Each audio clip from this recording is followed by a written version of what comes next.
because I don't want to say like he's just a scumbag, but it's like he's a great fighter, and sometimes he can be good, but it's like it's always I'm this, I'm that. But I believe he sold his contract to a professional gambler in Las Vegas. You felt like boxing's pretty rigged overall. It's rigged, dude. I mean, so many politics, even with, MMA, man, there's so many politics. There's no more art anymore. It's just, let's get an influencer in there. Gervonta Davis responded to Floyd Mayweather's claims that he rigged fights.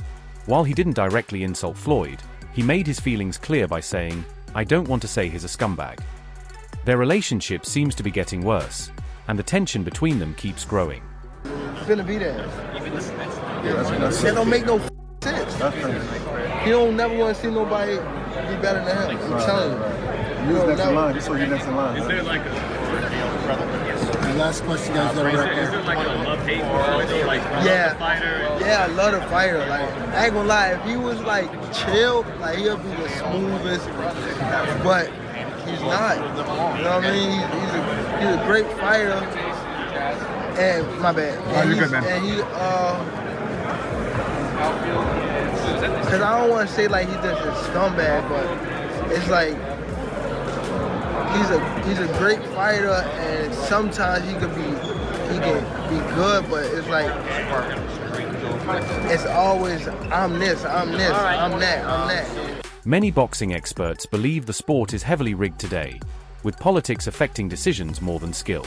Fighters and fans have raised concerns about unfair judging, biased promotions, and fixed outcomes. Boxing's integrity is being questioned more than ever, making it harder for real talent to stand out. You felt like boxing's pretty rigged overall.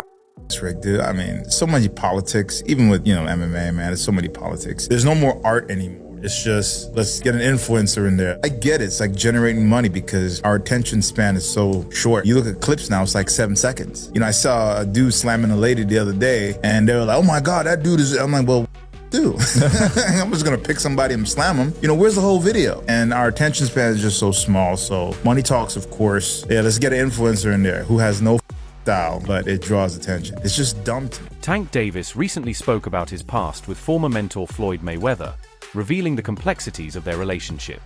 According to Davis, Mayweather used certain strategies to manage fighters, often setting things up to benefit himself. Davis said, "He did what he did. I'm just focused. He's always been like that, and I'm going to do what I'm going to do." Floyd outdoing him. He always been like that. You know what I mean? So I gotta focus on what I'm focused on. He already did what he had to do, bro. I ain't gonna lie.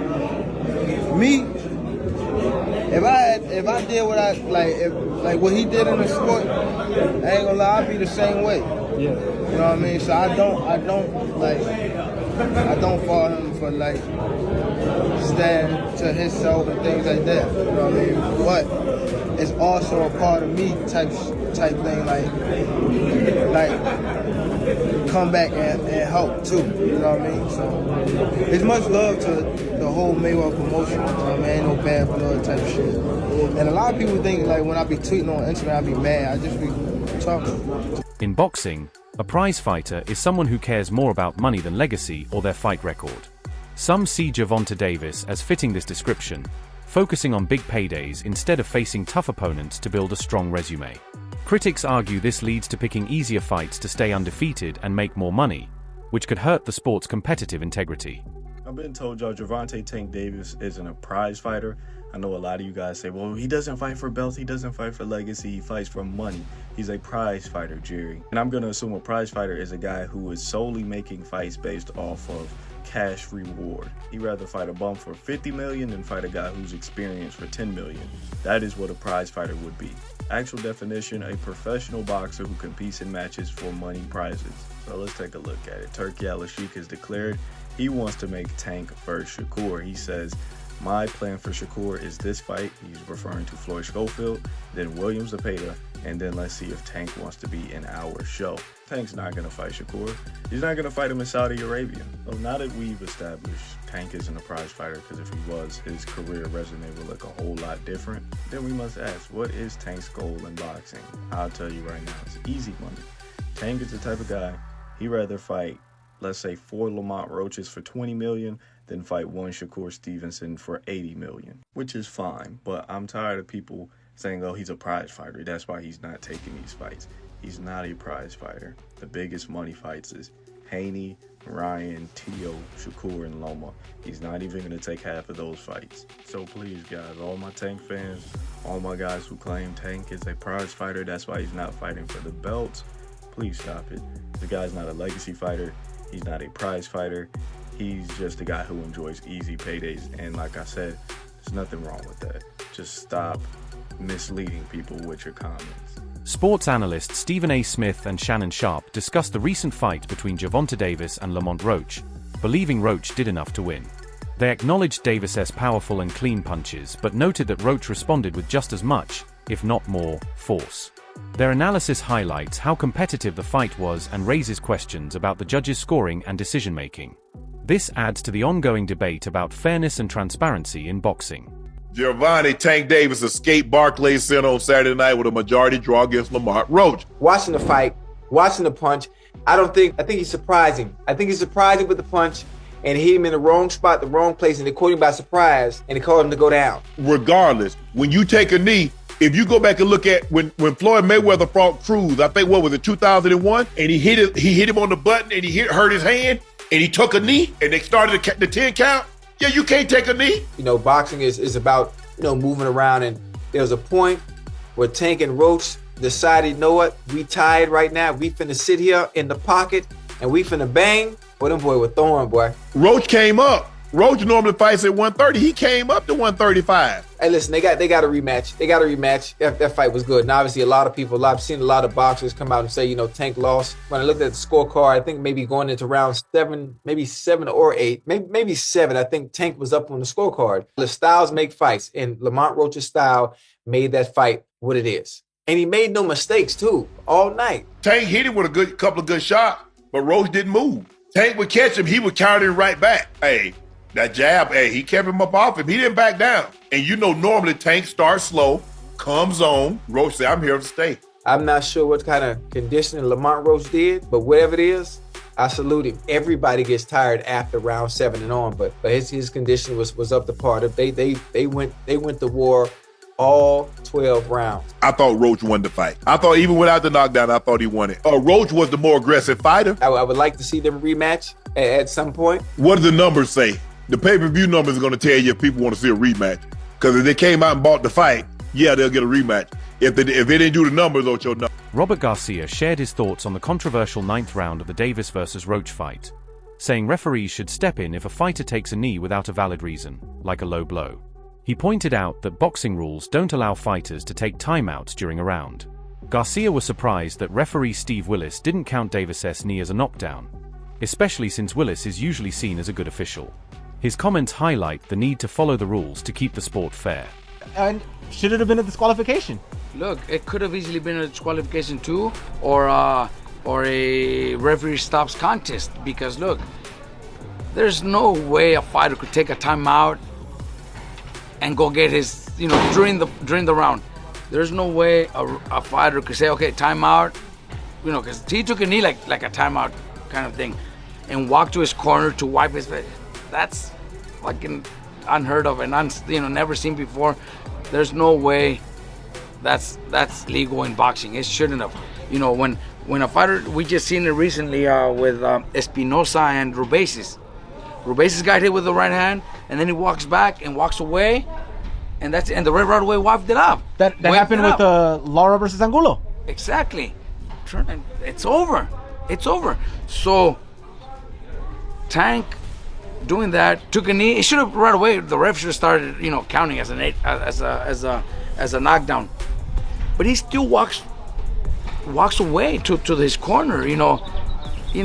I'm actually, surprised that the ref didn't call it a knockdown, because he's a really good ref. Willis is a really good ref. Willis is a great ref, one of the best in boxing right now, and that was a big mistake. He should have counted as a knockdown. Like I told you, I wouldn't have been surprised if when he walked away, if he would have just waved it up, because that's walking away from the fight.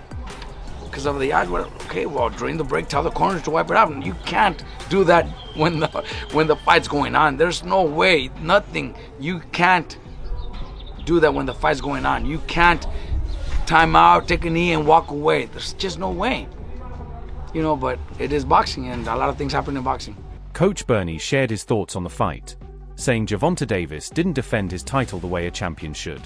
He noted that Lamont Roach fought with more urgency and heart, while Davis seemed satisfied just making it through the rounds. This critique suggests Davis didn't show the dominance expected of a title holder, which could impact his reputation in the boxing world. Exactly. He's the champion. He got to defend his title. He like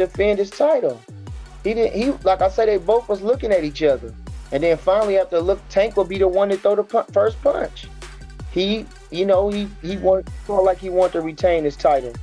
Lamont Roach felt like he was just happy to be there and get the success. He wasn't trying to take the title. And I'm saying that even from the last round, the final 20, 30 seconds of the last round, he wasn't throwing no punches. He looked at him and got caught with a jab. You can't close the show with a guy like that, with a guy like Tank Davis like that. Now, if he'd have had a knockdown or something, like a real knockdown or something, maybe he feeling, but you can't stop until the bell ends. You can't, even if you're being active and slipping and sliding and something, he just standing there looking at him. I don't know. I didn't understand that. I don't understand why fighters sit there and look at each other for a long time. Change the angle. Keep a rhythm in your way. Snap a jab. Do a feint. Ain't no need of you standing there looking at no man for 20 seconds in a fight. That don't make sense. But, so I think, like I say, Lamont Roach, he will be kicking himself in the ass that he didn't do more, but grateful that he did enough. The ending of the Davis versus Roach fight shocked and disappointed many professional boxers and analysts. Some called it one of the most controversial decisions in recent boxing history, arguing that the referees and judges did not apply the rules correctly. This raised concerns about fairness and consistency in officiating, with critics saying such decisions damage boxing's credibility. The strong reactions highlight the need for reforms to ensure transparency and protect the sport's integrity. Gervonta Tank Davis says he took a knee because he got his hair done a few days ago and something dripped into his eyes. Ryan Garcia said that Lamont Roach won that fight. And he continues with, not calling that knockdown is the most wild thing I've ever seen in boxing. That type of stuff makes boxing look bad. And then says, crazy shit, see y'all May 2nd. Terrence Crawford said they robbed that boy and it's crazy. Roach won and that should have been called the knockdown. Let's see what happened. Devin Haney says, I was waiting for the backflip. Even Turkey Al-Ashi had something to say about the fight. He said, if you charge people $80 per pay-per-view, you must give them a good card with good production. What are your thoughts? Then Terrence Crawford continues with, some of y'all need to watch Mayweather versus Hernandez and see Mayweather takes a knee because he hurt his hand and it was called a knockdown, not from a punch either. He says, I've never seen someone take a knee and they don't count it as a knockdown. Must have forgot the rules for tonight. And Shakur Stevenson is willing to fight Lamont Roach. But in your honest thoughts, who do you think should have won this fight? Do you believe with the decision as a draw? Or do you think Lamont Roach should have won that fight? George Kambosos Jr. weighed in on the fight, specifically criticizing the referee's handling of the knee incident. He stated that in professional boxing, a fighter can't take a knee without it being ruled a knockdown. His view aligns with traditional boxing rules, suggesting the referee made a major mistake by not calling it. Kambosos' comments add to the growing calls for stricter enforcement of the rules to ensure fairness in the sport. Make of that fight on the weekend, what'd you make of the controversy in that one? Look, I had just finished my recovery session, so I was pretty docile and relaxed, and then the fight, especially at the start of it, wasn't too thrilling and too action-packed, so I was starting to doze off a little bit, but I woke up a little bit more when obviously Lamont started giving him some work, and he looked good, man. I got to give respect to Lamont Roach. He proved a lot of guys wrong. I think he shocked Tank a lot with what he was able to bring, and again we saw the controversy with the knee. To me, that's a knockdown. You can't just take a knee and decide to, go to your corner and get your face wiped. So, yeah, if that's a 10-8 round, Lamont wins the fight. So it's unfortunate, but that's the fight game. Hopefully they'll do it again and he gets paid. What he's worth. Have you ever seen anything like that in boxing before? A guy sort of just voluntarily. We've seen Floyd take a knee and be put on the count. We've seen Miguel Cotto, take a knee, obviously into his corner, be put on the count. If we're allowed to start taking knees and run to our corners, well, I'm gonna start doing it too. If I as soon as I feel something, everyone will start to do it. But it's just not right. You're a warrior. Doesn't matter if there's grease in your eye, a bit of gel in your eye, or whatever excuse you want to use. I've been through wars where there's blood pouring in my eyes. In the Lomachenko fight, blood was pouring. I'm wiping it away. We've seen it with other fighters. We don't get opportunities just to take a knee, go to our corner, wipe us up, and might as well have a coffee and have a laugh and then get back to action. It doesn't work that way. The controversy mainly revolves around the 9th round when Gervonta Davis took a knee. Many believe this should have been ruled a knockdown, which could have changed the judges' scorecards. The decision not to call it a knockdown has led to debates about the fight's legitimacy. This incident has sparked discussions about the need for clearer rules and more consistent officiating to avoid similar controversies in the future. Gervonta Tank Davis, GTD, and I don't mean got the draws, went up against Lamont Roach. Let me tell you something. Tank got spanked. Roach should have won. And Tank even dropped to his knee. It should have been called a knockdown. But they let it slide. They said, you know what? He said he had grease in his eye from his braids. But it still should have been counted as a knockdown. Because since it was a unanimous draw, that knockdown would have gave Roach the win. Reports suggest that Gervonta Davis made key changes to his training for this fight, including training in Washington, D.C., without his longtime coach Calvin Ford. This change may have given Lamont Roach's team insight into Davis's preparation, possibly influencing their strategy. Davis's altered training approach raises questions about how coaching and preparation affect a fighter's performance and whether opponents can gain an advantage by knowing about such changes. Change that Gervonta Davis made from previous times that he had been fighting. He made a change in trainers, but he also made a change in the location in which he was training. He went and had Barry Hunter from DC, from a gym called Headbangers in DC as his head trainer, while Calvin Ford and Kenny Smith took a backup role. Gervonta Davis also worked out in Washington, D.C.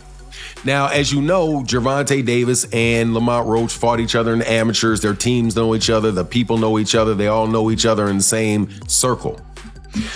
What was told to me was that Lamont Roach's team knew pretty much what Gervonta Davis was going to do and what his approach was going to be to the fight because they knew what Gervonta Davis was working on in camp.